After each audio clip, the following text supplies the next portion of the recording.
আমাদের যে একটা গাড়ি আরেকটা গাড়িকে ওভারটেকিং করা, বেপরোয়া গতি হাইওয়ে, আপনার চালক বিশেষ করে অদক্ষ অপেশাদার চালক, যাদের দেখা যায় চালক হিসেবে লাইসেন্স নাই, হেল্পার পরিপূর্ণ জানে না, সে চালাচ্ছে। কিংবা আপনার অনেকে আছেন আপনার আগের রাতে ঘুম না হওয়ায়, বিশেষ করে মানসিক একটা টেনশন, দুশ্চিন্তা, এগুলো অনেকগুলো দুর্ঘটনার একটা কারণ। কিন্তু এটা ঠিক যে আমাদের দেশে আসলে এইগুলোকে প্রাতিষ্ঠানিকভাবে নির্ণয় করে তার প্রতিকার করার জন্য কোনো সংস্থা বা অথরিটি নাই। যারা আছে কাগজে কলমে আছে, কিন্তু ফাংশন করার মতো না।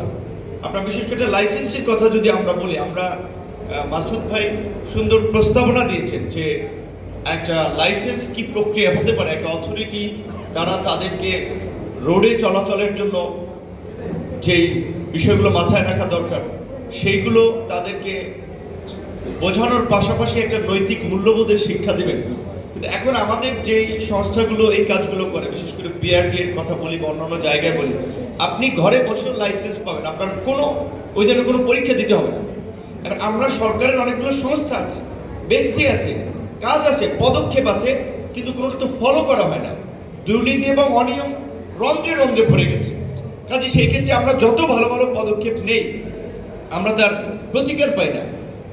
এমনকি এটা অনেকে বলে থাকেন এবং এটা একটা বাস্তব, বিভিন্ন বিশেষজ্ঞরা বলেছেন যে একটা দেশে আইনের শাসন কতটুকু আছে সেটা দেখার জন্য আপনি সেই দেশের ট্রাফিক সিস্টেমের দিকে তাকাবেন।